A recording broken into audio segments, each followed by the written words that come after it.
What is up, you guys? Welcome back to another video. My name is Chris, as always with me, Liam. and today we are diving into Dexter Season 1, Episode 6. Original Sin. Original Sin. Dexter Original Sin. Not the original series, which don't want to confuse you.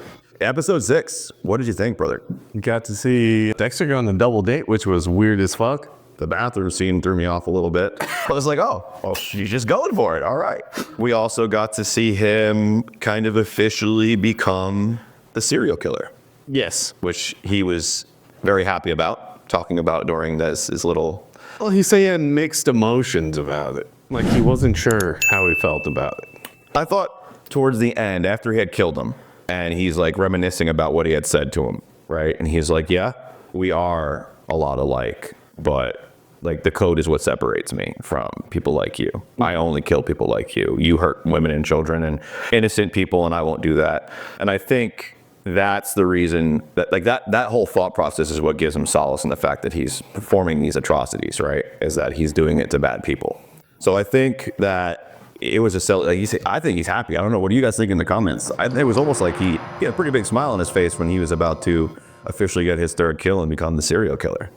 Well, right before he killed him was when I was talking about having the mixed emotions. He even said that, I don't know how I feel about this yet. So that's why I brought that up. Yeah. So what did you think about the guy ultimately confessing too? Because up until that point, I wasn't completely convinced that he had killed those people. Like up until that point, I thought maybe he actually was innocent. The dad had got the wrong guy, and now Dexter was going to kill somebody who didn't necessarily do all these things.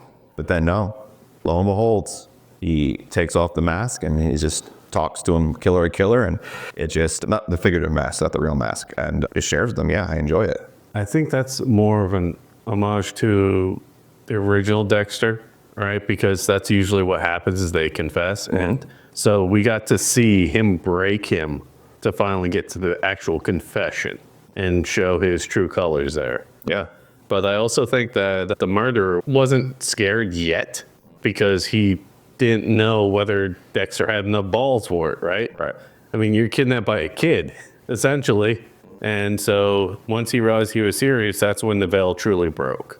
Yeah, I just thought that was interesting, like revelation, because I truly did up to that point. I was like, he may have the wrong guy. This may backfire on him.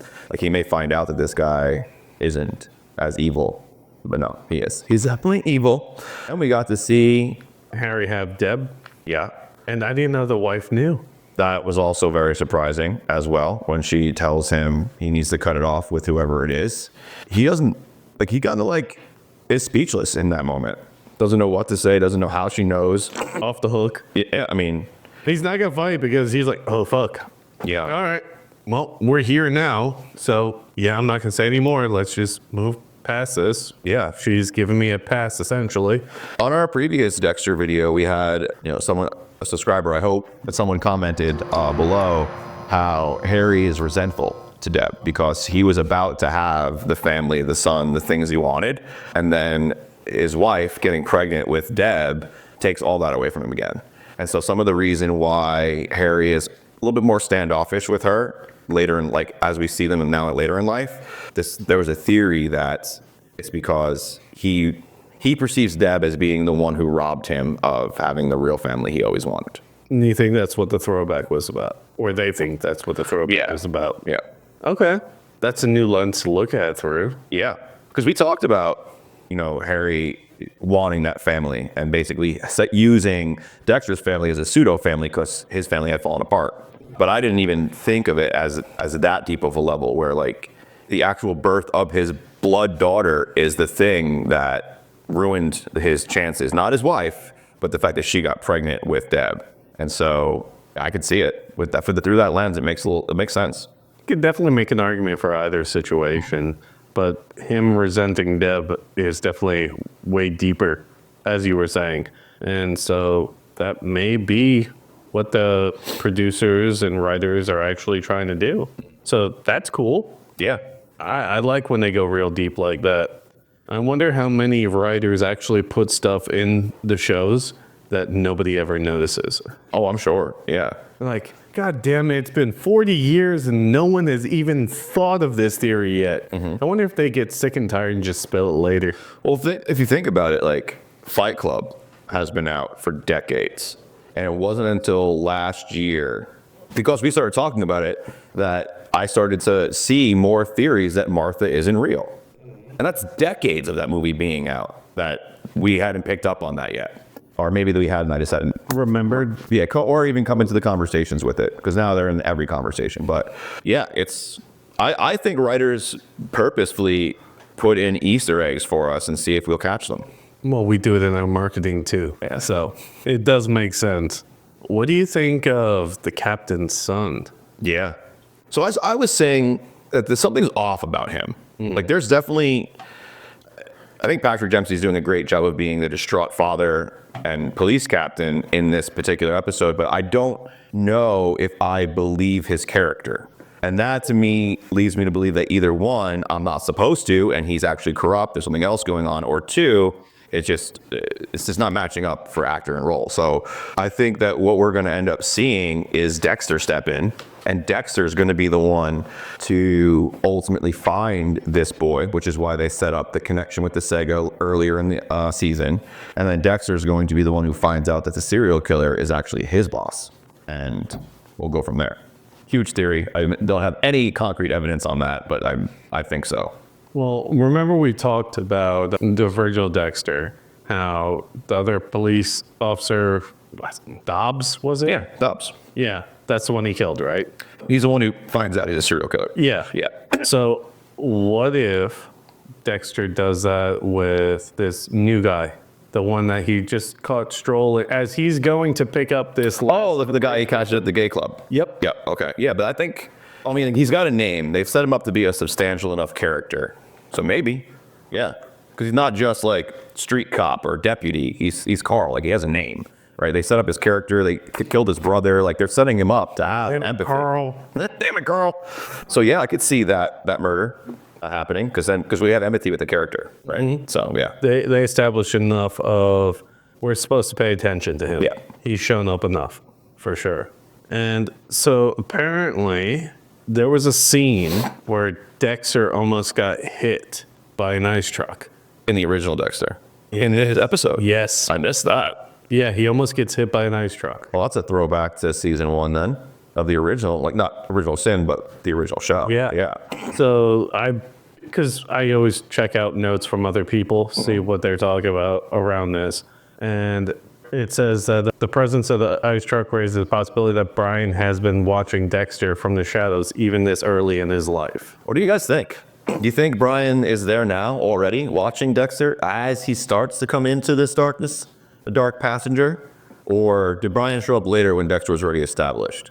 Because when Dexter sees him for the first time in the original, he doesn't even know who he is. It's like, can't even recognize his own brother. Yeah, Barbara was asking me last night, so does Dexter know he has a brother? I was like, well, he grew up with Dexter, but I don't know if they've actually revealed that he knows he has a brother still. The last time they saw each other was their mother's murder.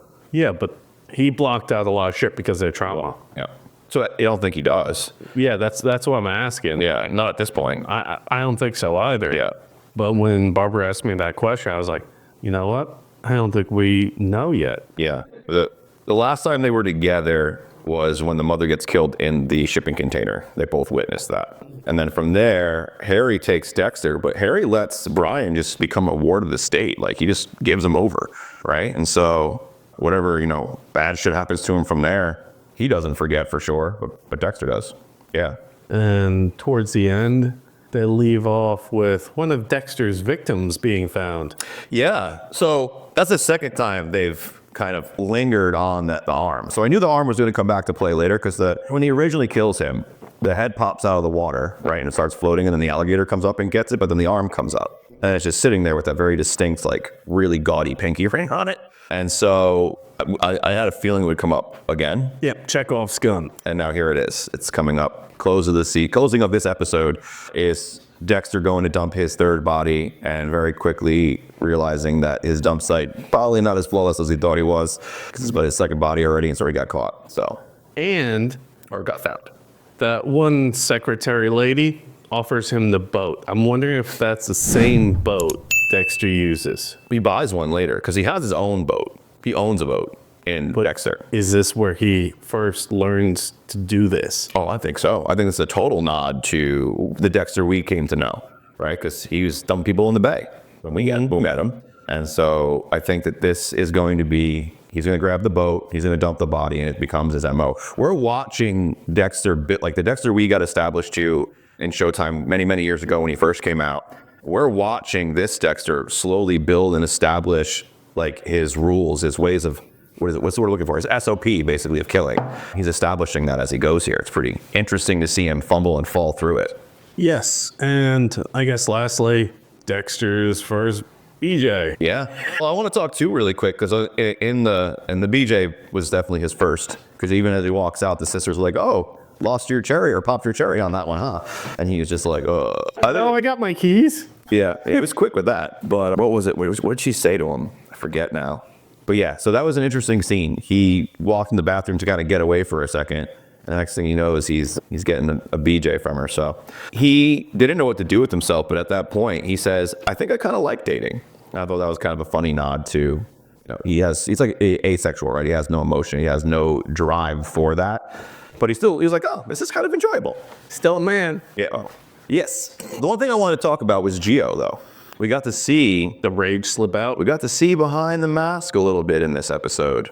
There was a comment on our previous video where they think that Gio is not necessarily the son of the boss of the cartel, but like a cousin related to the family. So he's not like necessarily like trying to be a part of it, but can't get away from it because of blood ties. And so he's not as ruthless and hardcore and like in the actual crime world as maybe the rest of the family. That's like the theory. And I kind of go with that. I kind of like that. I think he definitely has ties to that family. That's where all the money comes from, right? But I don't think he's the guy like directly organizing or ordering or doing any of the crime. But because of who he was raised by, because of his family, because of what he's been brought up in, he has no problem, you know, showing great aggression if he needs to. I don't know. That slip with the anger led me to, what if he is one of for the kids? You think there's more than one? Yes. I think it's only one person. You think it's one? Yeah. Oh, that's a two in the garage. No. Let us know in the comments, because the way I saw it, the person in the black, we don't know if it's a woman or male or female, looks pretty muscular, but still it could just be the way they started out to make us misdirect. Comes around the car, knocks her out, and then comes back around this way. So I would think if there was two people working in tandem together, one would incapacitate the mom while the other was just grabbing the kid, not one and then the other. That's like, to me, that's the actions of someone working alone. Like I have to incapacitate the person who actually could do something about this and then hit my target.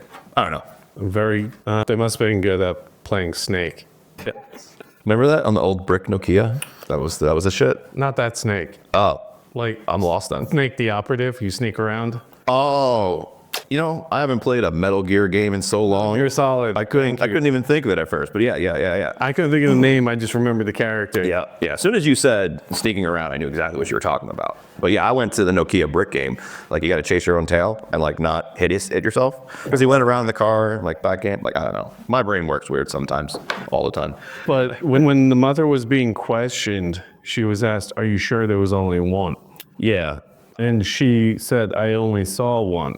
We only saw one too, I believe, man. I really do. I believe that we as the viewer only saw one person, one assailant in the garage. I don't believe that I could be wrong, but I don't believe that they would keep putting so much nose to that. Yeah. Otherwise. Well, yeah, why are you showing us that then? Yeah. That makes interesting. Yeah, we'll see. I'm sure we're going to see. 2 or 3 times, I believe, in that episode about, "Are you sure there was one?" Yeah. type thing. I thought that was more like the purpose of that scene and the questioning and why he was doing it that way was to show more of the disconnect of like who he is as a person to who he is as a father, right? So he's immediately, without compassion, grilling his ex-wife to try to get the answers. And she's obviously very traumatized right now. And he's still pushing and pushing and pushing to get that answer. Well, he's got a lot of resentment towards her. Sure. Yeah. So I can see why he can separate her and be like, I'm willing to do pretty much anything to get my kid back. Yeah. So he still has a lot of resentment and anger towards her. So I can't see that as just being written off for that reason. Oh, yeah. I mean, the very first thing he brings up in almost every conversation is the fact that she's fucking some other dude in his house. Yeah. And then that dude shows up and he's got that was a weird scene for me. I thought police captain, angry, accused the dude or says the dude's been sleeping this way for 14 years. Like, long ass time. Kid's not even that old, so it's been going on a long time. And then he has the balls to, like, call him out and say that His kid. I don't know. It's a good question. If he was shitting both of them before he was born, he would need a paternity test to prove it out. Yeah. Did they do that then? Oh, I would think so. In 91?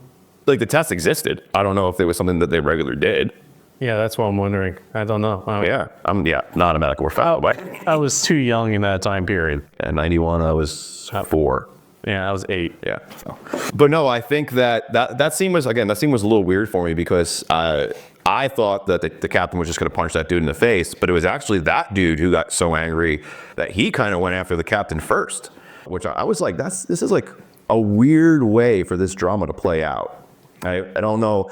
I think a lot of stuff around Patrick Dempsey's character is just not believable for me, and I'm having a hard time with that. Okay. Yeah. I think something weird's going to happen with Deb's friend. Ooh, the one who likes Dexter. Yes. What are you thinking?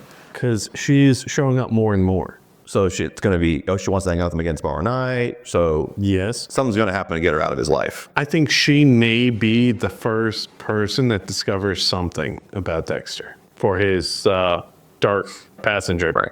Yeah, I think she's going to be the first one to find something. And then do you think Dexter has to take her out? Or maybe an accident does? Not sure. Let's know what you guys think about that. That's an interesting theory. I want to see that unfold and see where that goes. Because, I mean, if any person who's in a relationship, especially that honeymoon phase in the beginning, like, you're almost inseparable for a little while. And so that's definitely not what Dexter wants, And so she could very well find something. Or he spent enough time around him that something shows. Because he's not yet his charismatic self. He's working his way up there. Yeah, I think she's going to be a huge teaching moment for him. Yeah. Because of how careful he is in his relationships further along in the original series. He's married, yeah. Has a wife, and he's still hiding it. Yeah. Yeah. So I think she is going to play a big part in one of the foundational lessons that applies to that later, that in the series that we've already seen in the past. Yeah. In the future. In the future. But also the past. We're DeLorean this thing all over the place. Yeah. Yeah, I mean, this was a pretty pivotal episode as far as character growth. Not a lot of action, not a lot of craziness going on. We watched Dexter take his 3rd kill. We still have to see how he disposes of that body. We getting some answers around, maybe who Gio really is, and ultimately, where Dexter is going to go with all of his murder stuff now. But yeah, I think we covered everything that really happened inside the episode. I got a couple of predictions going forward that I kind of talked about. I really do think it's only one person, and the reason I'm leaning that way is because I do want it so bad to be Sarah Michelle Gellar's character. I want Buffy to be the bad guy. She was downplayed a lot in this episode. Yeah, the only thing she really said is we have nothing to, and that was another thing that really started making me thinking even more. The site was professionally scrubbed. They have nothing to go on. And your lead forensic officer is basically like, sorry. So, well, I think she's covering her own tracks. I think she made it so that there's nothing to go on. Ooh, piggybacking off that, that's why the horse races. What's the significance of not getting the connection? She lost money to the cartel. She borrowed from a bookie. She has to pay it back.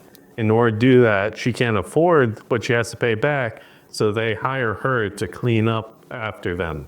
Well, that would get rid of the serial killer angle and more, because now she's doing it for a different motive, right? Not for the joy of killing, but she's doing it because she owes serious people serious money.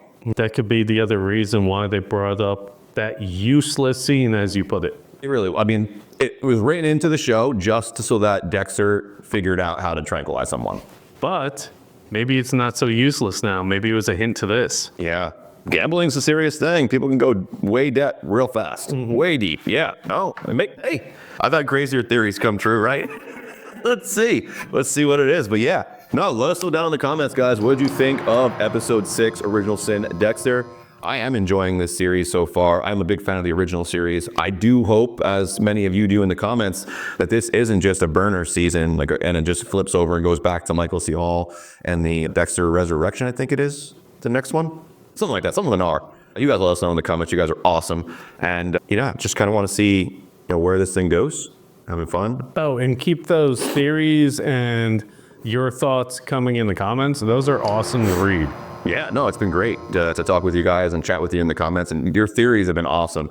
What I've really been enjoying, and I just want to call this out right now, you guys understand that we really love this process, right? We love watching it, picking it apart, talking about it. We love doing it with you. And so many of you have been respectful of that in the comments, where you might have information from a comic book or the book that we're for Silo, right? And you guys are like, hey, I do know this answer, but let's talk about this other thing real quick. And it's been really cool that you guys aren't spoiling anything or giving us the answers, right? Because if you get given the answer, it's not nearly as fun as discovering it. So yeah, and the fact that we're sharing in the journey together with some of the comments as well. Yeah, they're giving their theories and their predictions and the things that they're noticing that we may not have noticed, and that's been super fun for me too. Yeah, I agree.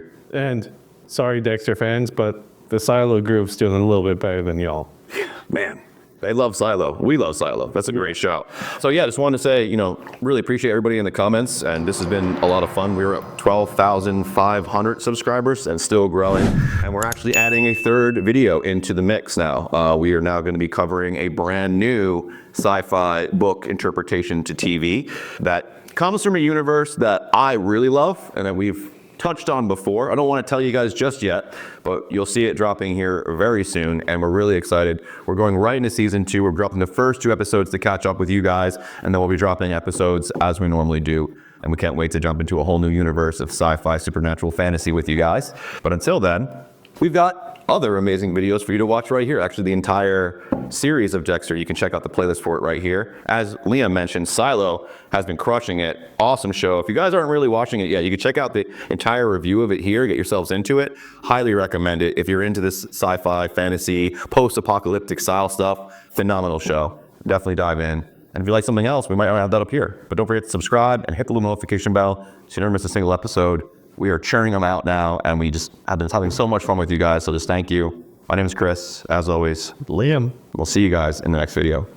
Find the strength hiding in each battle scar. You're not who you were, you've already come far.